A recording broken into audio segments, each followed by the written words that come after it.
नमस्कार प्रणाम। हम हैं उत्तम शर्मा और वह देख रहा बानी अंबिका रिकॉर्डिंग स्टूडियो कुचाईकोट के माध्यम से इ लाइव वीडियो। आज हमने के रिकॉर्डिंग स्टूडियो में बहुत ही सुंदर कलाकार जेकर नाम फिरोज आर बाटे। बहुत अच्छा आवाज़ बा भाई के और उम्मीद करतनी कि रुआ पूरा वीडियो देखो और चैनल के अगर सब्सक्राइब नहीं कैले तो चैनल के सब्सक्राइब कर ली। इच्छुक कलाकार बने और गावे के चाहतनी गाना अंबिका रिकॉर्डिंग स्टूडियो से तो दिहल नंबर पर कॉल कर सकतनी। आज सीधा बात करतनी हम फिरोज आर जी से। फिरोज आर जी, इतना दिन के बाद रउरा गावे है नहीं, एक रीज़न का बा? रीज़न ये बा कि मैं पहले ला सोच रहा था कि बहुत पहले से कि मैं जाऊं और देवी गीता है दशहरा का मैं जाकर सॉन्ग गाऊं। जी जी, मुझे बहुत अच्छा लगा कि आज मैं गीत गा रहा हूं, बहुत अच्छा लगा मुझे। जी जी, अच्छा लगा आपको? बहुत अच्छा लगा। और हमारे श्रोता से क्या कहना चाहेंगे कि आपका गाना अब लगातार आएगा कि बीच में ब्रेक भी होगा? मैं अपने श्रोता से बोलना चाहता हूँ कि कुछ दिन मेरे पहले मेरा तबीयत ख़राब था, इसकी वजह से कुछ गाना नहीं आ पा रहा था। अब मैं बिल्कुल ठीक हूँ। अब अंबिका रिकॉर्डिंग से मेरा गाना लगता रहेगा। और आप लोगों से मैं बताऊंगा कि भाई की आवाज़ बहुत ही प्यारा है और आप लोगों से रिक्वेस्ट करूंगा कि आप लोग अपना प्यार आशीर्वाद फिरोज आर को दीजिए। और साथ ही में बहुत अच्छे व्यक्ति बनारस से एजुकेशन कर रहे हैं हमारे बाबा आदित्यनाथ जी, और इन पे भी आप लोग तो श्रोता हैं, हमारे लिए भगवान ही हैं। तो आप लोग चैनल को सब्सक्राइब नहीं किए तो सब सब्सक्राइब कीजिए। और मैं फिरोज आर जी से मैं कहूँगा कि आप केबिन में जाइए और गाने को लाइव हमारे श्रोता तक पहुँचाइए।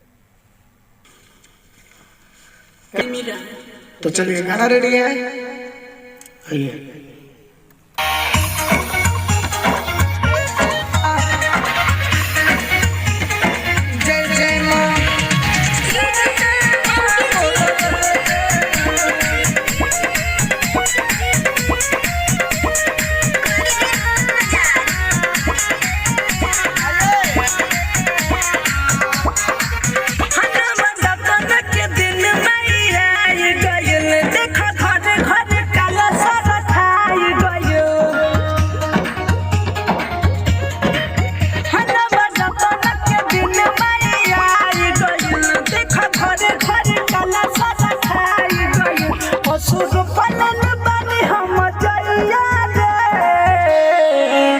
देखया बतादी हमर मैया रे, असुर पलन बने हम जइया रे। देखया बतादी हमर मैया रे।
देखया बतादी हमर मैया हो, असुर पलन बने हम जइया रे। देखया बतादी हमर मैया हो।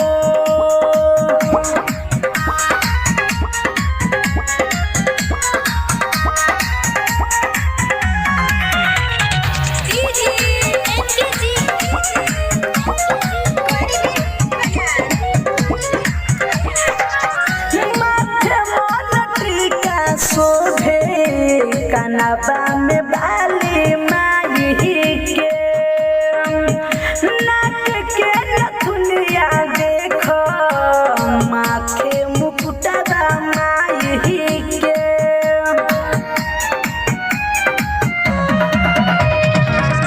माथे मन टीका शोभे, कनबा में बाली माई के, नाक के